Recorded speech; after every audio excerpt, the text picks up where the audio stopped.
Sahdan. Maka berlayarlah dua orang pangeran menuju pulau yang dilindungi kabus dan rahasia. Karena sebuah mimpi telah singgah ke dalam lena seorang putri.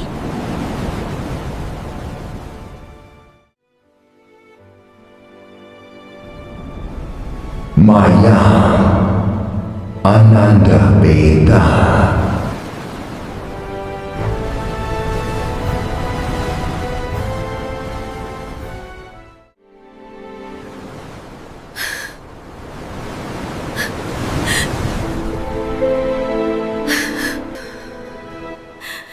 Ayahanda.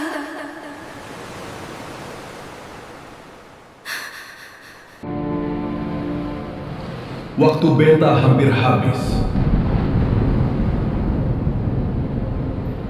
Datanglah sebelum laut menutup jalannya.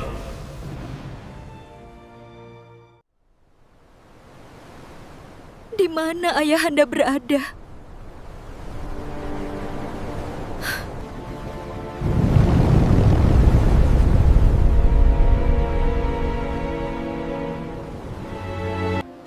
Ayahanda!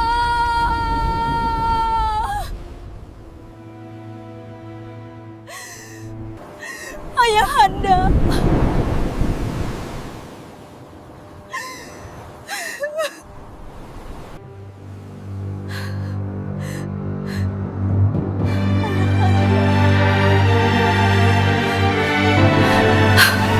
Apa yang terjadi, Ayahanda?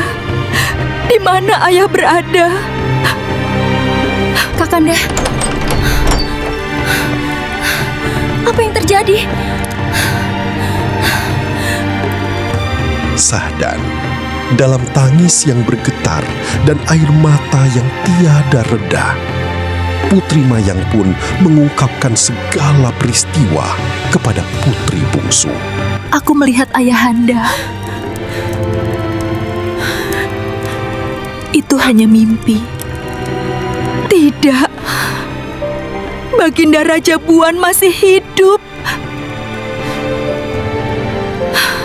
Maka pada malam menjelang keberangkatan itu, seluruh istana pun dipenuhi bisik dan cerita tentang betapa dahsyatnya pelayaran tersebut.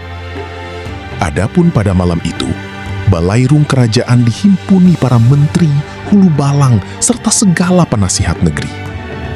Mereka pun membuka kembali peta Laut Bayang. Lautan yang konon tiada pernah membiarkan seorang pun kembali dengan selamat. Tiada kapal kembali dari Laut Bayang, tuanku. Tempat itu kutukan.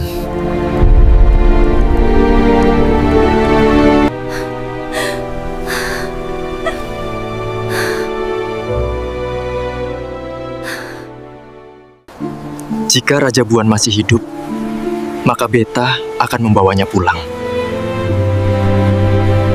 Paduka Kakanda, jangan biarkan Ayahanda sendirian. Kakanda pasti kembali mendapatkan Adinda. Adinda akan tetap menanti kepulangan Kakanda, biar selama manapun waktu berlalu. Kalian sadar, perjalanan itu bisa merenggut nyawa. Lebih baik mati mencari kebenaran daripada hidup dengan penyesalan. Semoga langit menjaga kalian.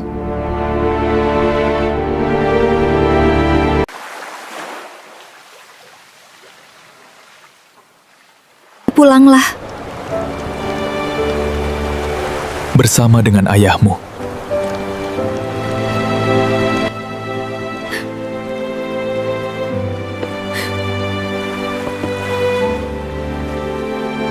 Beta berjanji. Adinda hanya berharap, janganlah janji itu hilang bersama angin dan ombak.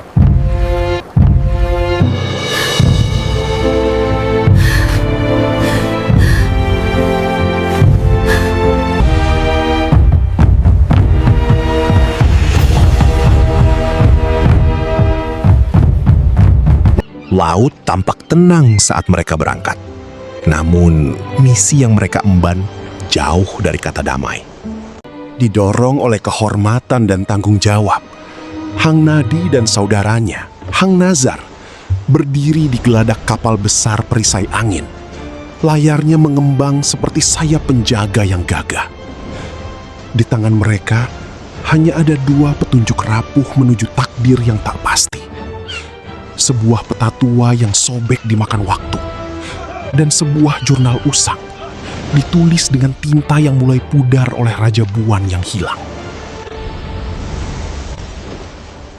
Legenda menyebutkan tentang sebuah pulau yang ditelan keheningan. Sebuah kerajaan yang terhapus dari ingatan. Seorang raja yang tak pernah kembali. Namun, Hang Nadi menolak percaya bahwa seorang pemimpin sebesar itu bisa lenyap begitu saja. Kita akan menemukannya, sekalipun lautan sendiri mencoba menghalangi kita.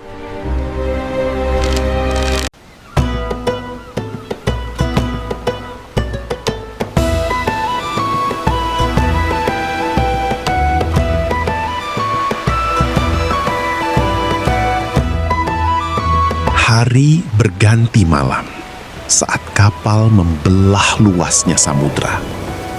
Awak mulai gelisah, peta tak jelas, jurnal penuh teka-teki. Lalu badai datang. Tanpa peringatan, langit terbelah. Guntur mengaum seperti makhluk buas dan ombak menjulang setinggi gunung, menghantam perisai angin tanpa ampun. Kapal berderak keras, rangkanya gemetar seolah akan hancur kapan saja.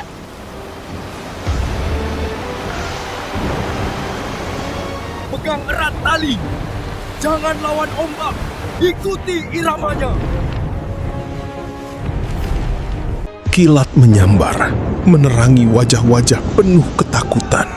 Beberapa awak berlutut, berdoa dalam kepanikan. Sebuah gelombang raksasa datang, lebih tinggi dari tiang layar. Untuk sesaat, semuanya terasa pasti. Mereka akan tenggelam. Namun, Hang Nadi tetap berdiri tegak.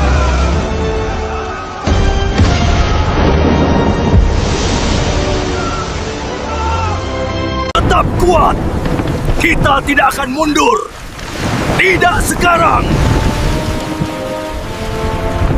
Di sampingnya, mata tajam Hang Nazar mengamati arah badai.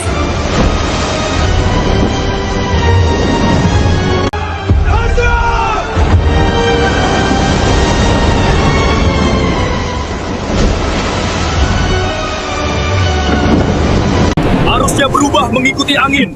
Belokkan sedikit ke timur. Ikuti dorongannya. Jangan melawannya. Dengan kepercayaan penuh, Hang Nadi mengarahkan kapal justru ke jantung badai, bukan menjauhinya. Para awak terkejut. Gelombang itu menghantam. Kapal terangkat tinggi, miring, bergetar, lalu menembus air yang mengamuk seperti pedang membelah kain. Sekali, dua kali, hingga akhirnya badai mulai melemah. Guntur meredah.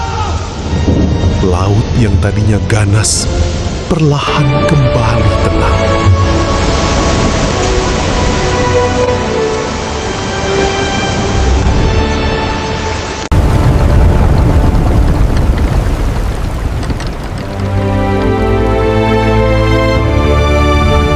Pagi datang dengan cahaya keemasan, seolah tak pernah terjadi apa-apa.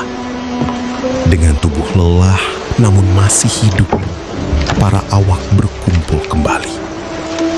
Jurnal dibuka sekali lagi. Kali ini isinya terasa lebih jelas. Petunjuk yang tersembunyi tentang bintang, arus laut, dan gunung yang tertidur di tengah samudra mulai menyatu dengan peta. Hang Nazar menelusuri jalur dengan hati-hati. Inilah jalannya. Kita tidak seharusnya berlayar lurus. Jalannya mengikuti arus laut. Hang Nadi menatap ke depan, matanya penuh tekad. Kalau begitu, kita ikuti.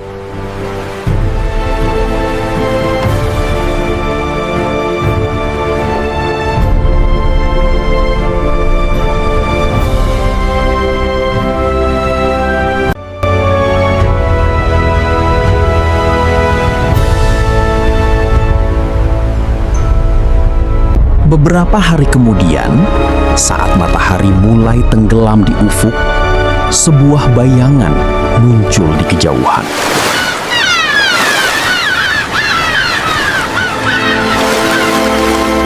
Awalnya tampak seperti awan. Lalu, secara perlahan-lahan mulai berbentuk.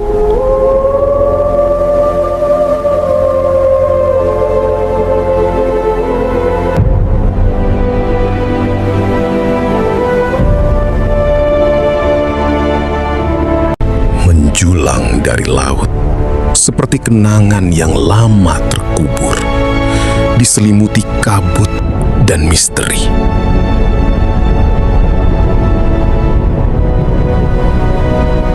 Pulau terlupakan.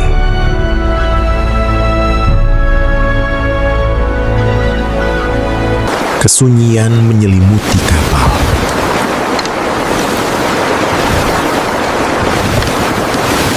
Di suatu tempat di balik daratan itu, Raja Buan yang hilang sedang menunggu.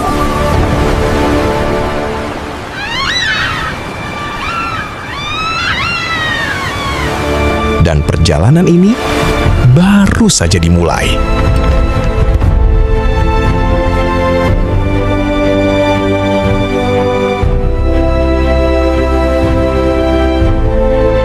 Ketika kapal mendekat, pulau itu tampak semakin asing dan mengerikan.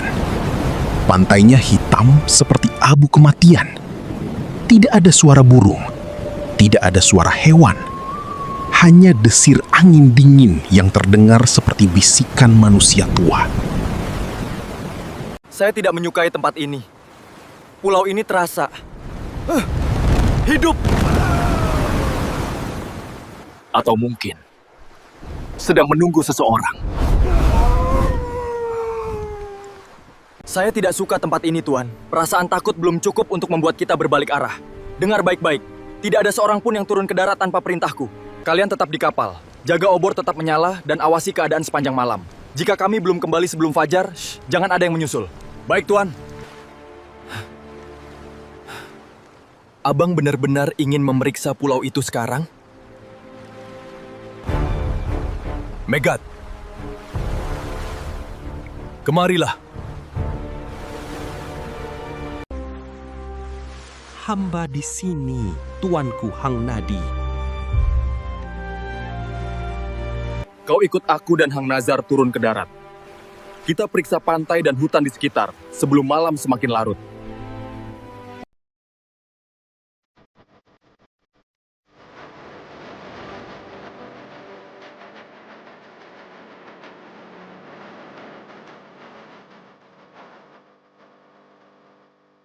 Apabila malam mulai menelan cahaya dan angin membawa kabar bencana, maka seorang ksatria tidak berpaling dari takdirnya.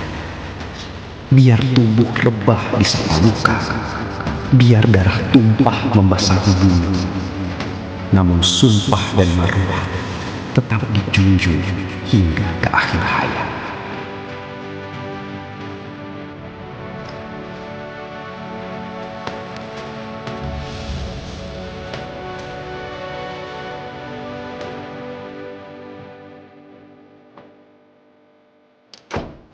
Hang Nadi dan Hang Nazar berjalan semakin jauh, menembus hutan gelap pulau terlupakan. Kabut tebal menggantung di antara pepohonan tua, sementara tanah basah dipenuhi akar yang menjalar seperti ular. Di tengah kesunyian itu, mereka mulai menemukan jejak manusia. Tempat apa sebenarnya ini? Seolah tempat itu memanggil kita.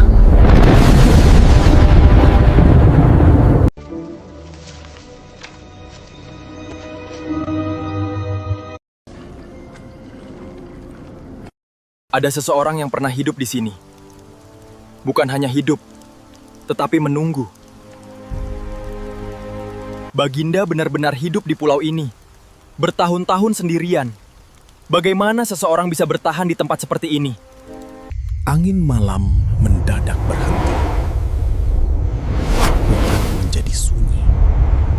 Terlalu sunyi. Lalu, dari balik bayangan pepohonan, terdengar suara tongkat kayu menghantam tanah perlahan. Sudah lama sekali Beta tidak melihat manusia datang ke pulau ini. Untuk beberapa saat, hanya suara api yang terdengar di dalam kuil tua itu. Raja Buan memandang kedua pemuda di hadapannya, seakan melihat harapan yang telah lama hilang. Dan setelah puluhan tahun hidup dalam kesunyian, akhirnya Baginda kembali mendengar suara manusia.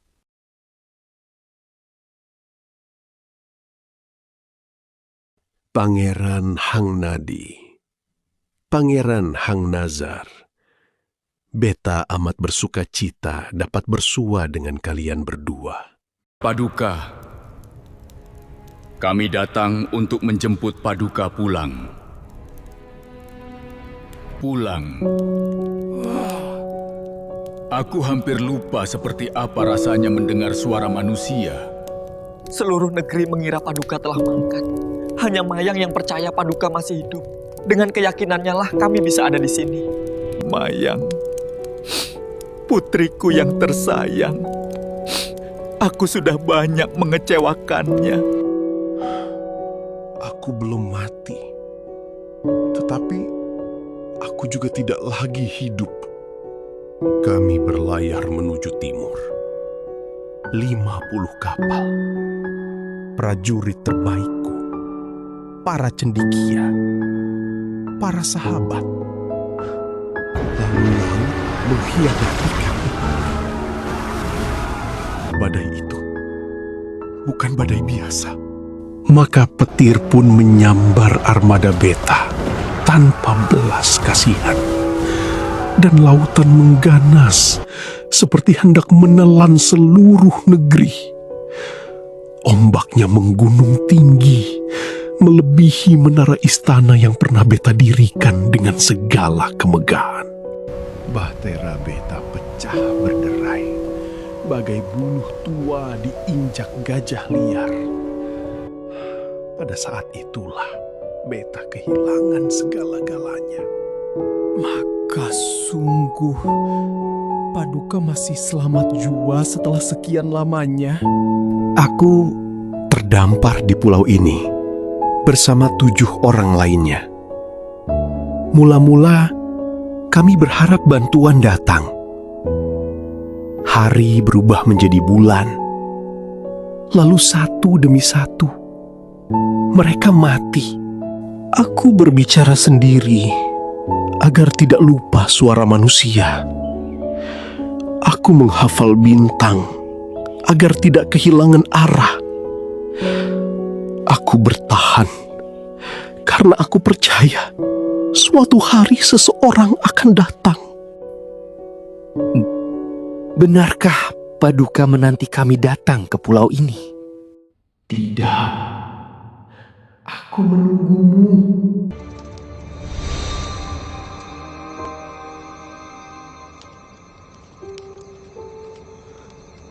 Pulau ini bukan sekedar tanah kosong. Ia adalah penjaga takdir. Hanya raja yang memiliki daulat dapat mendengar panggilannya.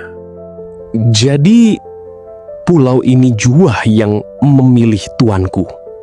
Dan kini, tanah Buan telah memilih waris yang baharu. Hang Nadi, hampirilah beta. Mulai malam nan hening ini, kaulah pewaris tahta Buana.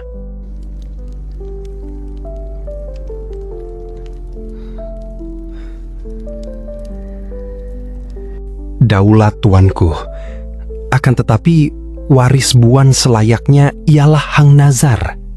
Janji itu dianyam oleh tangan manusia. Namun suratan takdir dipilih oleh petala langit. Sekarang menunduklah anakku dan terimalah takdir ini. Negeri Buan memerlukan raja yang dipanggil oleh tanah pusakanya sendiri.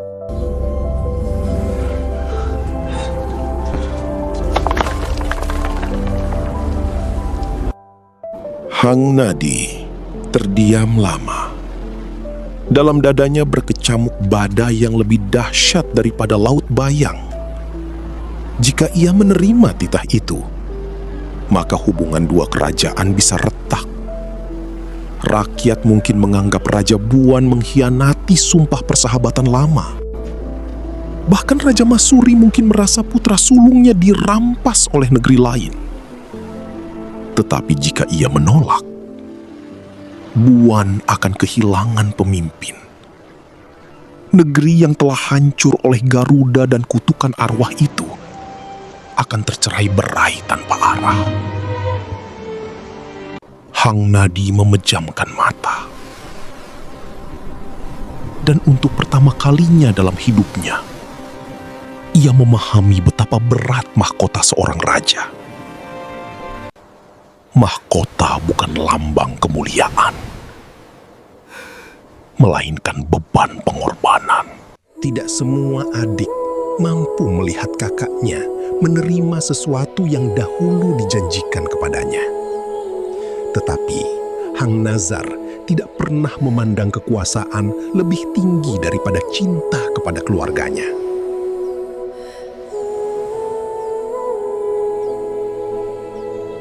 Bagaimana beta menjelaskan semua ini kepada ayahanda? Bagaimana jika beta dianggap pengkhianat? Tahta Melinsem adalah tanggung jawab beta sejak lahir. Namun kini, Buan memanggil beta. Kadang-kadang manusia tidak memilih jalannya. Jalan itulah yang memilih manusia. Maafkan beta. Beta tidak iri, Kakanda. Kerajaan tidak membutuhkan orang yang paling ingin berkuasa, melainkan orang yang paling mampu menanggung luka rakyatnya.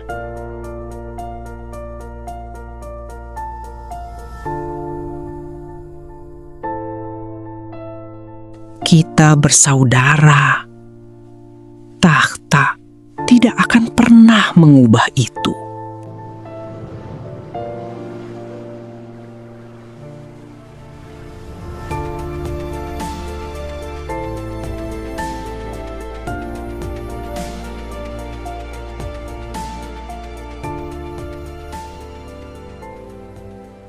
Menjelang subuh, napas Raja Buan semakin berat.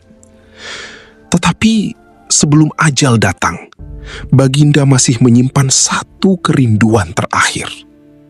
Mayang, bungsu, ayah sangat merindukan kalian. Kami akan menjaga mereka, tuanku. Dengan nyawa kami, Paduka. Jangan biarkan mereka merasa kehilangan ayah untuk kedua kalinya. Dan jangan biarkan Buan hidup hanya sebagai kenangan.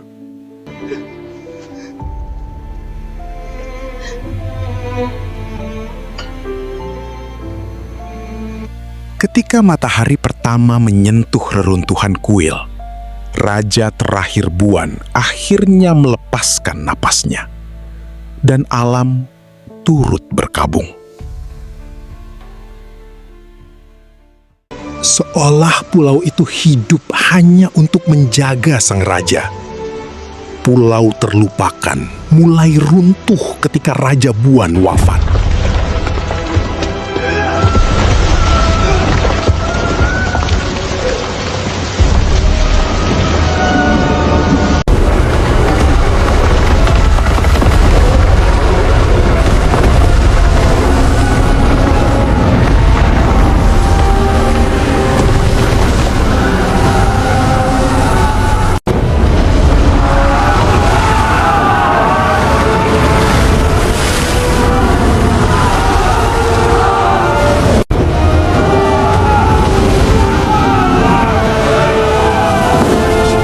Tuanku Hang Nadi, pulau ini akan tenggelam.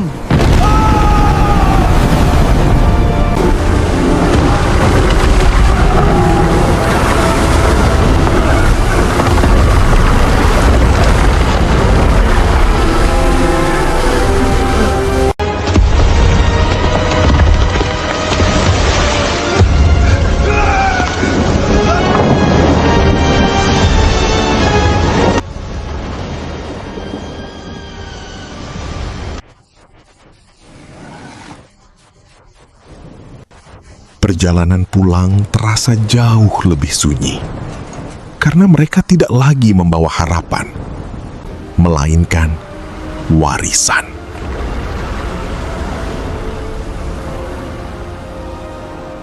Adakah hamba ini seorang penderhaka kepada takhta?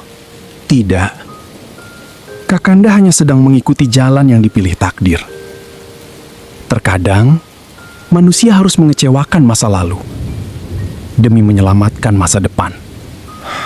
Beta masih gentar menerima tahta itu. Raja sejati bukanlah insan yang tiada gentar. Raja sejati ialah insan yang tetap melangkah walau hatinya diselimuti ketakutan. Apakah rakyat Buan akan menerima beta? Jika Kakanda mencintai mereka seperti Raja Buan mencintai putri-putrinya, maka rakyat akan melihatnya. Namun, dunia belum selesai menguji daulat Buan. Di dasar Laut Bayang, sesuatu mulai bangkit.